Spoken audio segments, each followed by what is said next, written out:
ఎటు చూసినా ఆందోళనలు, నిరసనలు, ధర్నాలు, రాస్తారోకోలు, రోడ్లపై బైఠాయింపులు, ప్రభుత్వ ఆస్తుల ధ్వంసాలు, విధ్వంసాలు, ప్రజా వ్యతిరేక విధానాలపై ప్రభుత్వ వ్యతిరేక నినాదాలు. సంక్షోభం నుంచి పుట్టుకొచ్చిన ఉద్యమాన్ని అణిచివేసేందుకు టియర్ గ్యాస్, వాటర్ క్యానన్ల ప్రయోగం, లాఠీ చార్జీలు, ఎదురుదాడులు, కాల్పులు. శ్రీలంకలో దారుణ పరిస్థితుల గురించి ఇంతకన్నా మనం ఏం చెప్పగలం? అందంగా, అద్భుతంగా ఉండే రావణ రాజ్యం ఇప్పుడు రగులుతున్న రావణ కాష్టంలా మారిపోయింది. పూర్తిగా సంక్షోభంలో మునిగిపోయింది.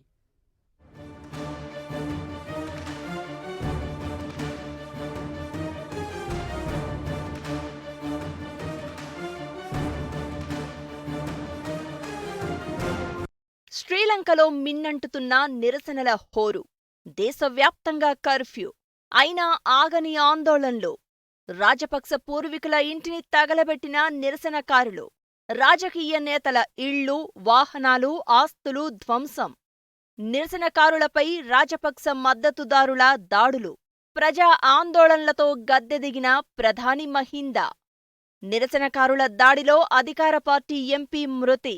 అసమర్థ, అవినీతి పాలకులు తీసుకునే తప్పుడు నిర్ణయాలు దేశాన్ని చిన్నాభిన్నం చేస్తాయి.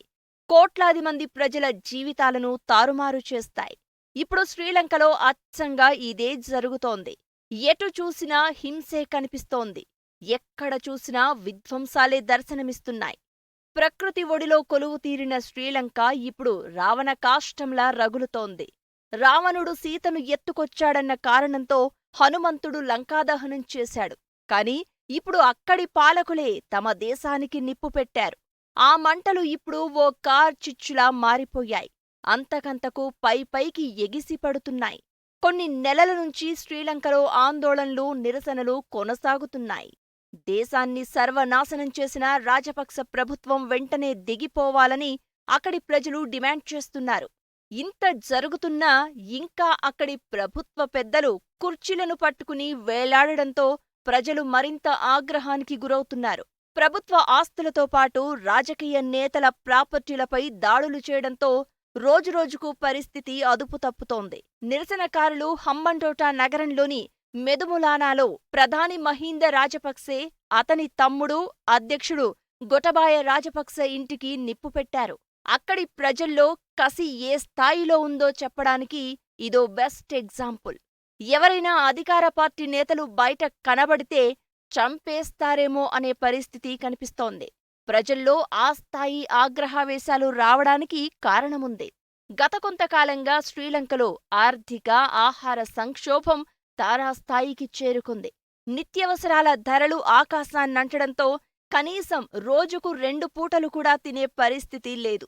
ఇంత జరుగుతున్నా అక్కడ ప్రభుత్వం చోద్యం చూస్తోందే తప్ప నష్ట నివారణ చర్యలు చేపట్టలేదు. దీంతో ప్రజలంతా ఒక్కసారిగా రోడ్డెక్కారు. తమ ఆగ్రహాన్ని ఈ రూపంలో చూపిస్తున్నారు. రోజురోజుకు ప్రజల ఆందోళనలు ఉవ్వెత్తున సాగడం, ప్రజాప్రతినిధుల ఆస్తులపైన దాడులు జరగడంతో ఈ ఆందోళనలు అదుపు చేయడానికి దేశవ్యాప్తంగా నిరవధిక కర్ఫ్యూ విధించారు. శుక్రవారం రాత్రి నుంచి దేశంలో అత్యవసర పరిస్థితి కూడా ప్రకటించారు. శ్రీలంకలో నెల వ్యవధిలో అత్యవసర పరిస్థితి ప్రకటించడం ఇది రెండోసారి. కర్ఫ్యూలు పెట్టినా, ఎమర్జెన్సీ విధించినా అక్కడ ఉద్రిక్తతలు చల్లారడం లేదు. పరిస్థితి అదుపులోకి రావడం లేదు. ఇది ఎక్కడి వరకు సాగుతుందో కూడా ఎవ్వరికీ అర్థం కావడం లేదు. ఎల్టీటీఈని అణచివేయడమే కాకుండా 20 ఏళ్లకు పైగా లంక రాజకీయాలను శాసించిన మహింద రాజపక్స ఆందోళన కారణంగా పదవికి రాజీనామా చేయాల్సి వచ్చింది. ఇంతకాలం రాజీనామా డిమాండును తోసిపుచ్చిన మహింద చివరకు మెట్టు దిగక తప్పలేదు. రాజీనామాకు ముందు మహింద రాజపక్స మద్దతుదారులు రాజేసిన మంట మరిన్ని ఉద్రిక్తతలకు దారితీసింది. రాజపక్స బస్సుల్లో వందలాది మంది మద్దతుదారులను రప్పించి నిరసనకారులపై దాడి చేయించినట్లు ఆరోపణలు వినిపిస్తున్నాయి. దీంతో ఆగ్రహానికి గురైన నిరసనకారులు మాజీ మంత్రులు, ఎంపీలు సహా అధికార పార్టీ నేతల ఇళ్ళు, కార్యాలయాలు, వాహనాలను తగలబెట్టేస్తున్నారు. కొలంబోకు 250 కిలోమీటర్ల దూరంలోని హంబంటోటలో ఉన్న రాజపక్స పూర్వీకుల ఇంటిని సైతం జనం తగలబెట్టారు. దీంతో చాలామంది అధికార పార్టీ నేతలు ఇళ్ల నుంచి బయటకు రావాలంటేనే భయపడుతున్నారు. ఈ నేపథ్యంలో ప్రధాని మహింద రాజపక్స తన పదవికి రాజీనామా చేశారు. రాజీనామా లేఖను అధ్యక్షుడు గొటబాయ రాజపక్సకు పంపించారు. చేసిందంతా చేసి ప్రజలను సంయమనం పాటించాలని ట్విట్టర్లో మహింద రాజపక్స నీతి సూక్తులు వల్లించడంపైన విమర్శలు వెల్లువెత్తుతున్నాయి. దీనిపై క్రికెటర్ కుమార సంగక్కర కూడా స్ట్రాంగ్గానే కౌంటర్ ఇచ్చారు. అటు అధికార పార్టీకి చెందిన ఓ ఎంపీ కూడా నిరసనకారుల దాడిలో చనిపోవడం మరింత కలకలం రేపింది.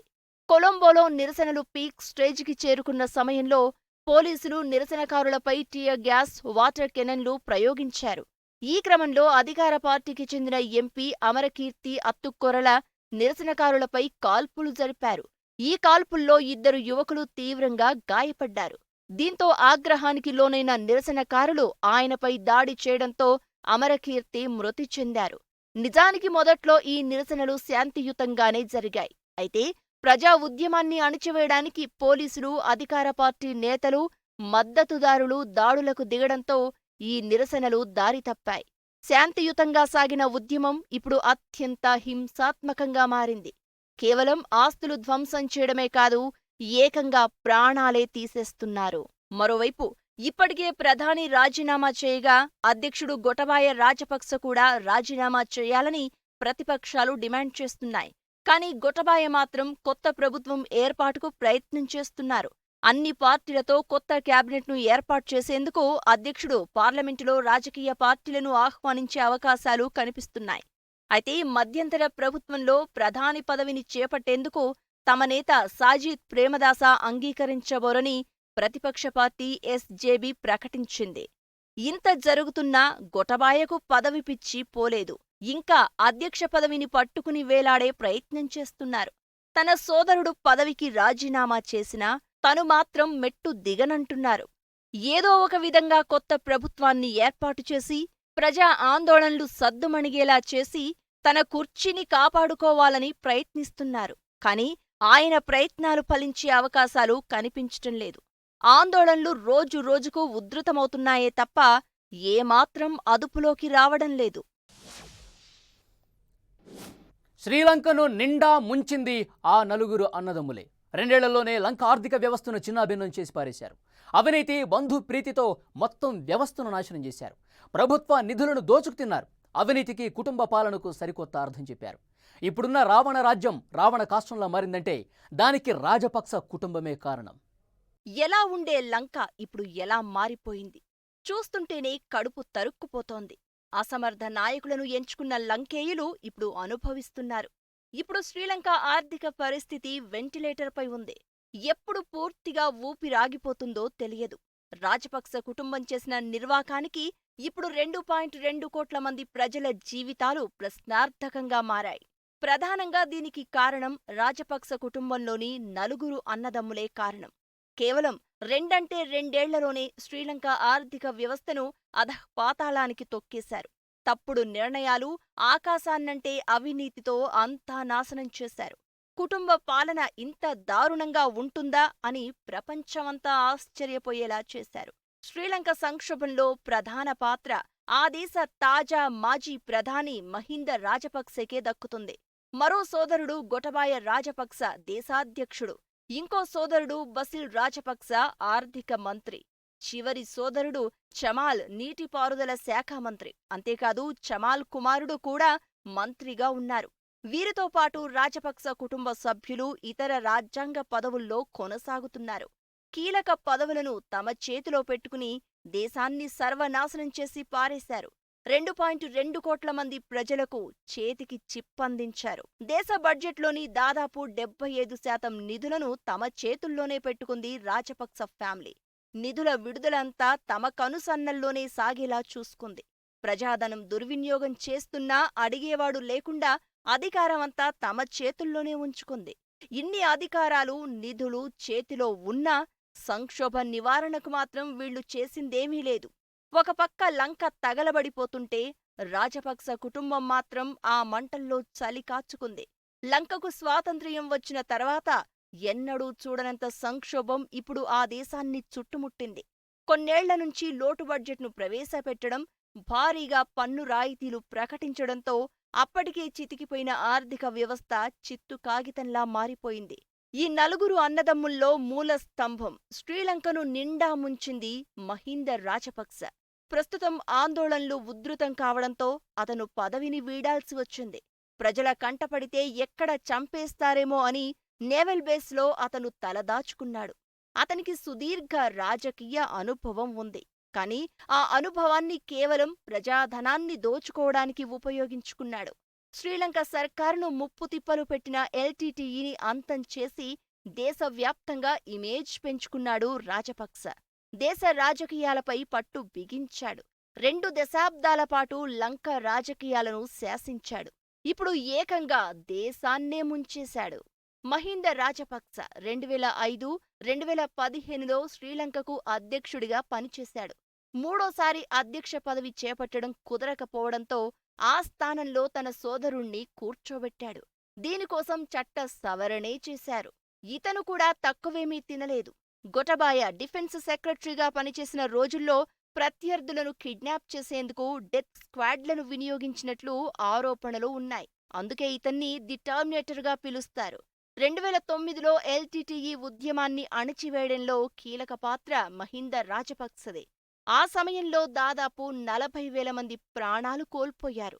అంతేకాదు, అక్కడ సింహళులు, తమిళుల మధ్య వైషమ్యాలు తొలగించేందుకు ఏనాడూ మహింద ప్రయత్నించలేదు. అంతేకాదు, శ్రీలంకను అప్పుల ఊబిలో ముంచిన ఘనత కూడా ఆయనకే దక్కుతుంది. 2007లో క్యాపిటల్ మార్కెట్ల నుంచి సొమ్ము తేవడం మొదలుపెట్టాడు. ఇప్పుడు విదేశీ అప్పుల్లో దాని వాటా 40% చేరువైంది. పోనీ ఇలా తెచ్చిన అప్పులైనా దేశం కోసం వినియోగించారా అంటే అదీ లేదు. అందులో చాలా వరకు పక్కదారి పట్టించారు. ఇక మరో సోదరుడు బాసిల్ రాజపక్సను ముద్దుగా మిస్టర్ పర్సంటేజ్ అని పిలుస్తారు. ప్రభుత్వానికి సంబంధించిన ప్రతి వ్యవహారంలోనూ ఇతను పర్సంటేజ్ తీసుకుంటాడు. తన శాఖలో ఏ పనికి నిధులు కేటాయించాలన్నా ఓ 10% ఇతని జేబులో పడాల్సిందే. బాసిల్పై లెక్కలేనన్ని అవినీతి ఆరోపణలు ఉన్నాయి. ప్రధానంగా ప్రభుత్వ కాంట్రాక్టుల్లో ఇతను 10% తీసుకుంటాడని పేరుంది. వడ్డించేవాడు మనవాడైతే బంతి చివరన కూర్చున్నా కావలసినవన్నీ మన దగ్గరికే వస్తాయన్నట్లుగా గొటబాయ ప్రభుత్వం అధికారంలోకి వచ్చిన వెంటనే బాసిల్పై ఉన్న అవినీతి కేసులన్నీ ఎత్తేశారు. మరి రాజు తలుచుకుంటే దెబ్బలకు కొదువా ఏంటి?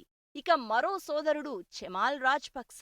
ఇతను బాడీగార్డ్ నుంచి మంత్రిగా ఎదిగాడు. ఇరిగేషన్ మంత్రిగా ఉన్న రక్షణ శాఖలో ఇతని హవా నడుస్తుంది.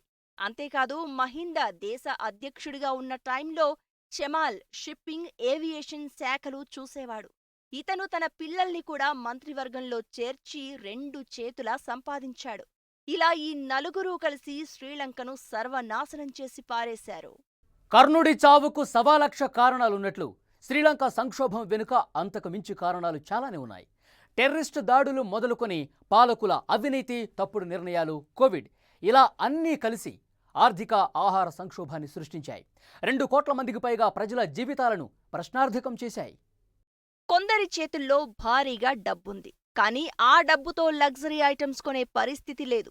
ఎందుకంటే అక్కడ విదేశీ దిగుమతులు పూర్తిగా నిలిచిపోయాయి.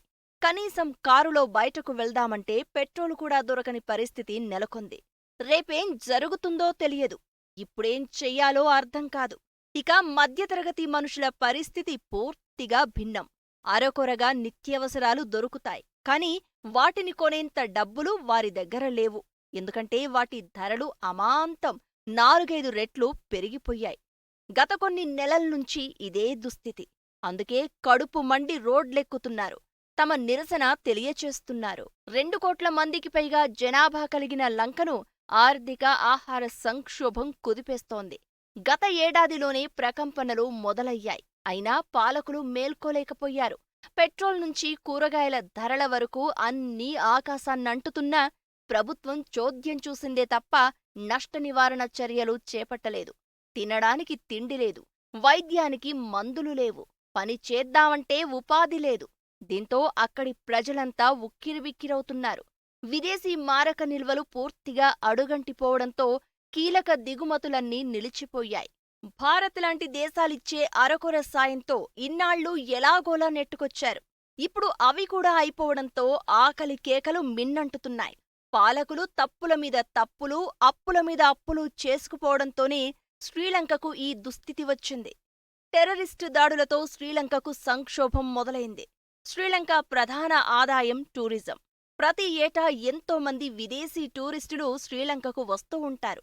ఈ విధంగా వచ్చే ఆదాయమే ఆ దేశానికి కీలకం. అయితే 2019 ఈస్టర్ పండుగ నాడు లంకలోని ఓ చర్చిలో ఉగ్ర దాడి జరిగింది.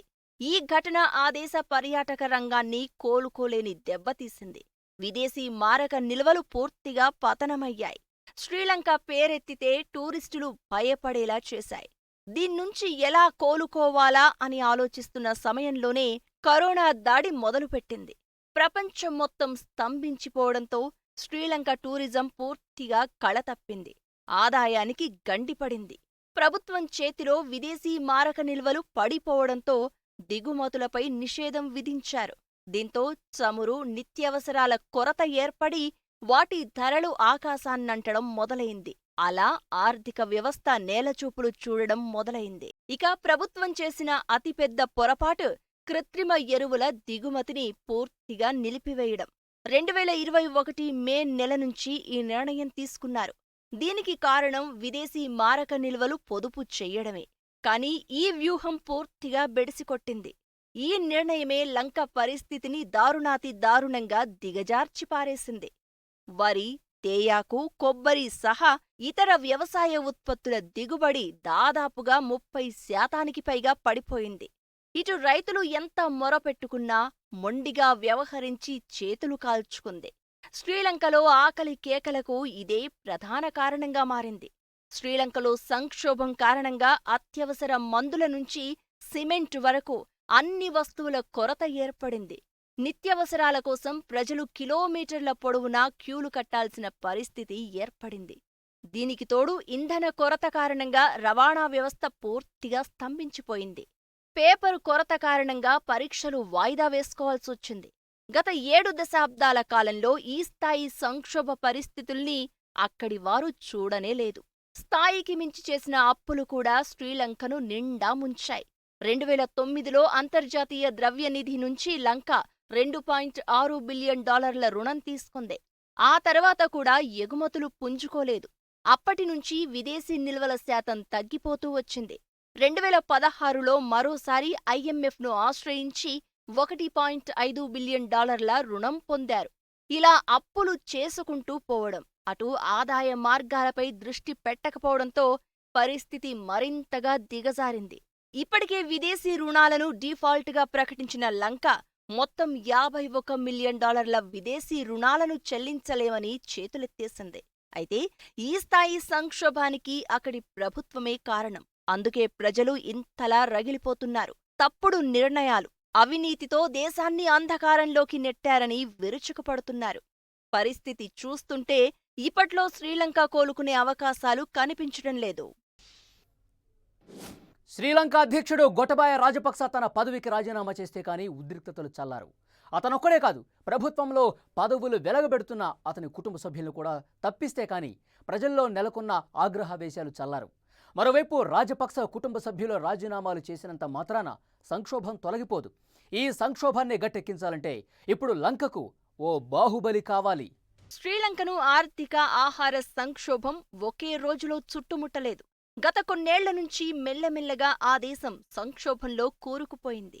పాలకులు చేసిన తప్పులకు అక్కడి ప్రజలు ఇప్పుడు మూల్యం చెల్లించుకుంటున్నారు. ఇంత జరిగిన తర్వాత కూడా రాజపక్స ఫ్యామిలీ ఆ పదవులను పట్టుకుని వేలాడుతూనే ఉంది.